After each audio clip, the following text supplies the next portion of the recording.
Hello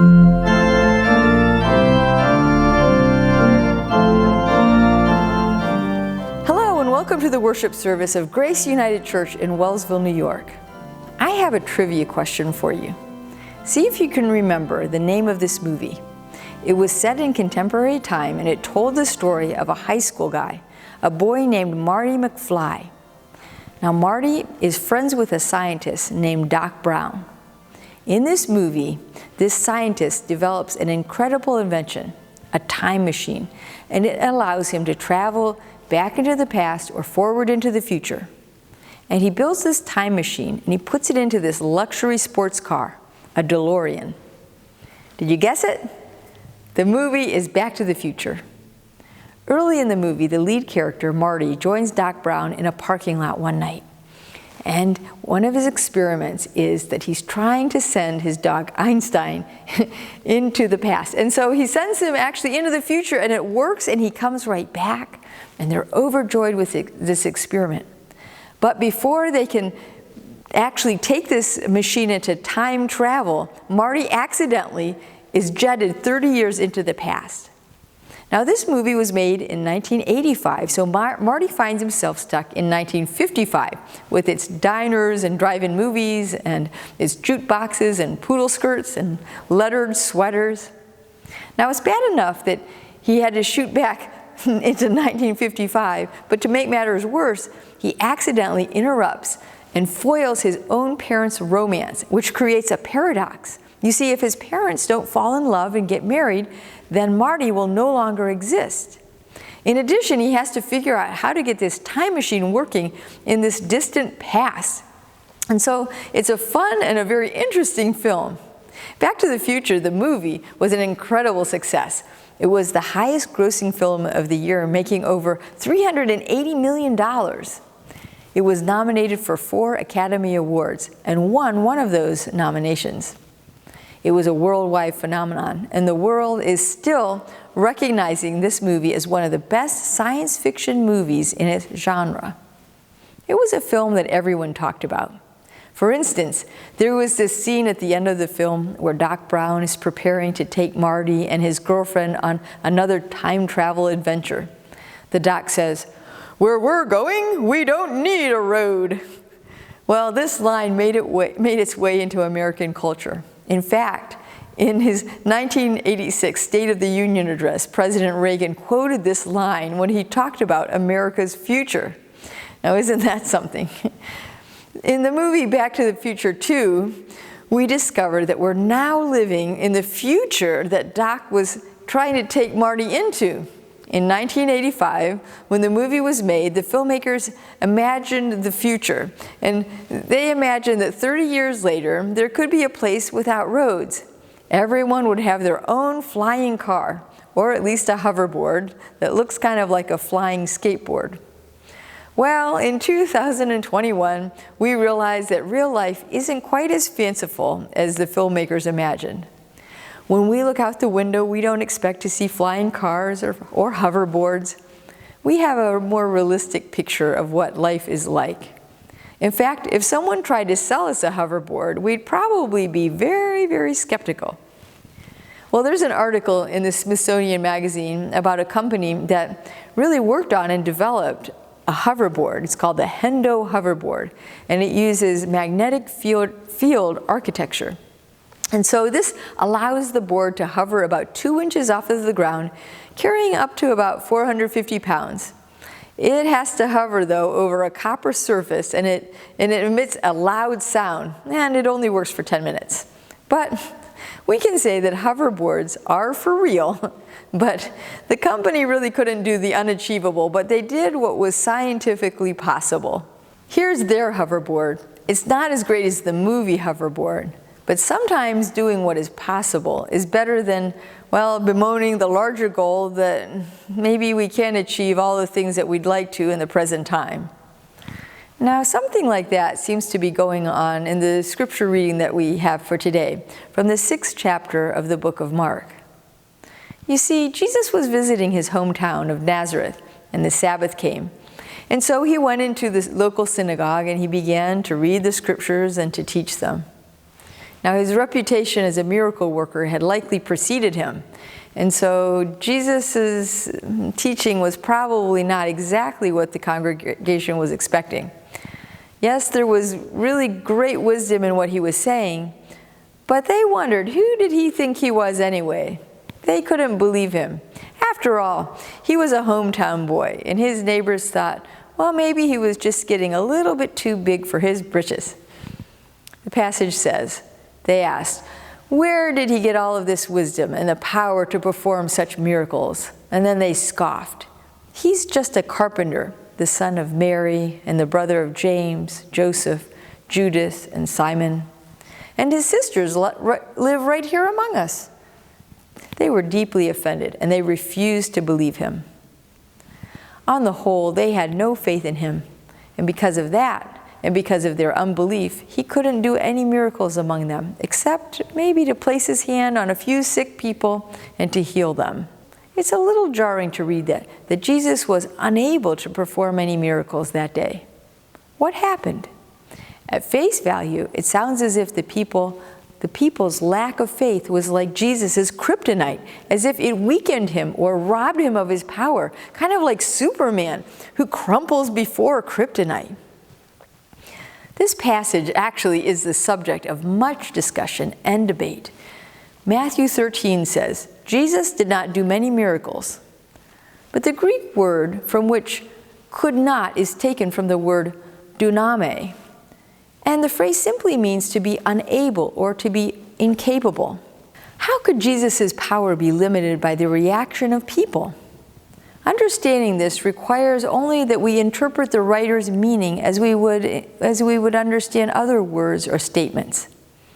At other times in the gospel, faith does seem to be the conduit by which Jesus' healing powers flow, though not always.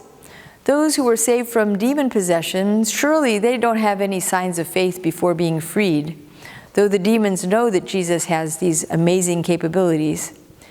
It could be that Jesus simply does no mighty work in Nazareth because no one asked him to. Or perhaps only a few injured and sick people show up, and the rest stay home because of their unbelief, until as in Matthew says, until the crowd drives him out of town and tries to throw him over the cliff. But more likely, Jesus could not do many mighty works because it would be strategically and spiritually unwise. This is an example of using terms like cannot relative to some goal or process. Like in certain sports, we might say that a player cannot cross a certain line. Now, we don't mean that they're physically unable to cross that line. We mean that they can't cross that line if they want to stay within the boundaries of the game. Miracles might pique the curiosity of seeking people, but when they're faced with the unexplainable, their hardened hearts might make up excuses, whatever excuse it is necessary to avoid acknowledging that it was really God's presence and God's power and work in that healing process. You see, prophets are identified by God-powered miracles that they perform. Now, if people have already rejected the prophet, they will reject the miracle, becoming even more resistant to the message. And so this cycle can push people further away from God instead of drawing them closer. And so since Jesus' intention is to promote faith through his miracles, he cannot means he chooses not to perform them in Nazareth. The people didn't know that they had God in their midst. They had this amazing power. They were like this fisher in the Philippines who discovered a very misshapen pearl. It was not very pretty, and it looked more like an amoeba with blobs and folds everywhere on it. He found this pearl, and he took it to his home, and he tucked it under his bed and stowed it away in a box, and it stayed there for 10 years until he was preparing to move away from the town. And he pulls this box out from under his bed. He had no use for it, so he decided to give it to the local tourism office. Now, when they received it, they noted how unusual it was, so they carefully put it on display under a special case. Then they conducted some research, and they had it assessed. And it turns out that it was one of the world's largest pearls, with an estimated worth of roughly $100 million. You see, these synagogue attenders had God in their midst, but they didn't recognize it. They didn't see it.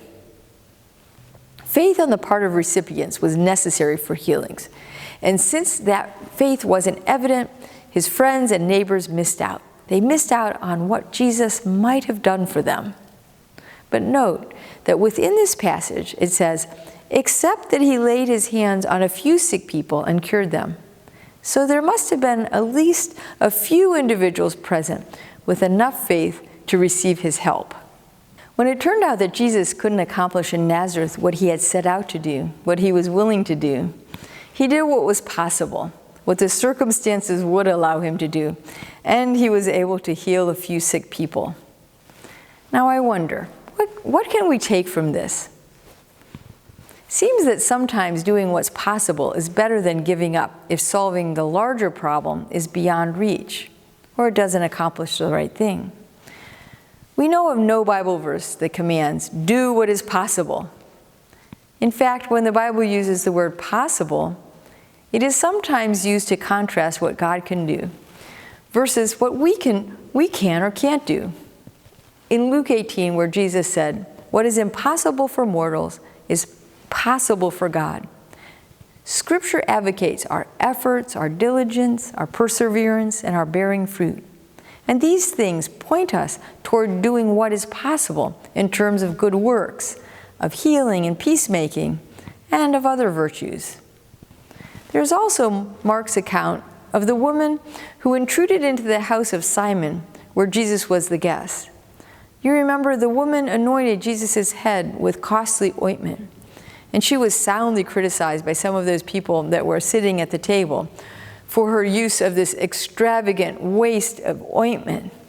But Jesus came to her defense. He said, he knew that he was soon to die. In Mark 14, he says, she has done what she could. She has anointed my body beforehand for its burial. She has accomplished what was possible.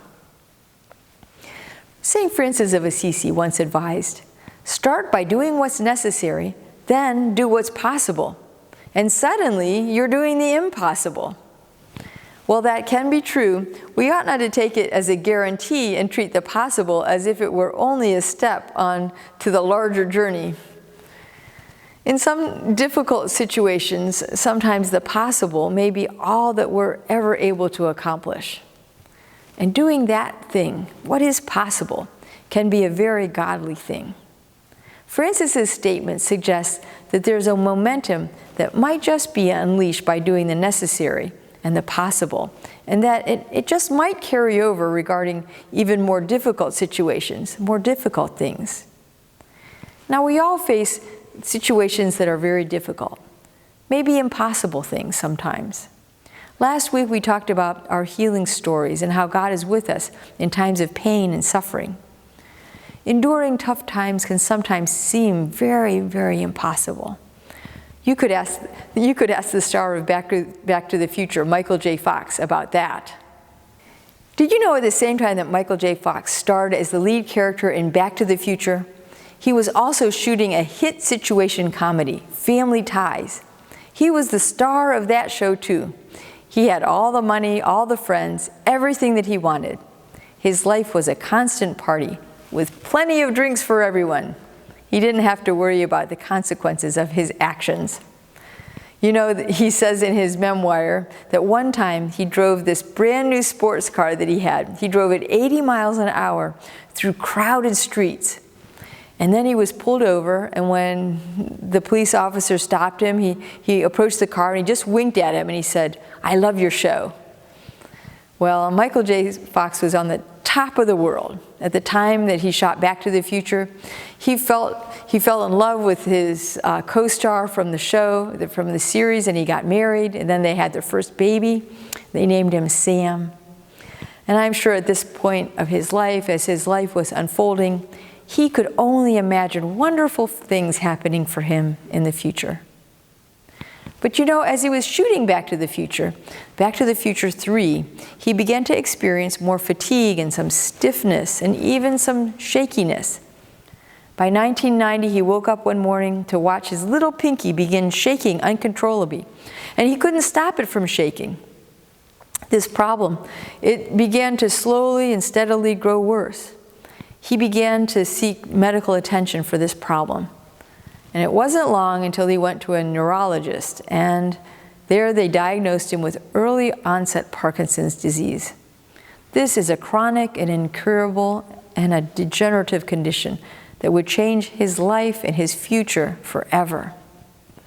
So even though he was the star of one of the most popular television shows and the most popular movies of all time, even though he had money and fame and anything that he could want, even though he was the ultimate celebrity, in his 20s, Fox encountered what everyone eventually faces: challenges and suffering.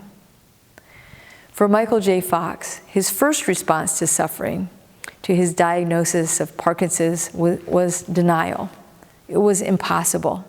He didn't talk with anyone about it. He spent a lot of time drinking and partying and escaping the pain of this reality. And of course, that never works. Ultimately, the party lifestyle separated him from the people that he loved, and they made his condition actually even worse. And it caused him to feel more and more isolated from everyone. And finally, when he hit rock bottom, he knew that he needed to get help. There wasn't a cure to Parkinson's, but there was an answer to his drinking problem. In his book, Fox talks about how facing his drinking problem meant that he had to face his diagnosis. He had to discover more about this disease to begin to move through the stages of grief. Ultimately, he was able to accept what was happening to him and to his body. Certainly it wasn't an easy journey for him, but there was something on the other side. In facing his problems, he began discovering a maturity that he had never had before. He began connecting with a community that he had never encountered before. This was the Parkinson's community. He began finding a mission and a purpose to his life, as a husband and as a friend, as a father, and as an advocate for Parkinson's research and awareness, and as a person trying to make a difference in the world. If you followed his story over the years, you've seen a progression. You see, we all face difficult challenges, but let's remember, start by doing what's necessary, then do what's possible, and suddenly you're doing the impossible. Okay, let's say you're convinced. How do you start where you are? Where might you apply this do what's possible principle in your life?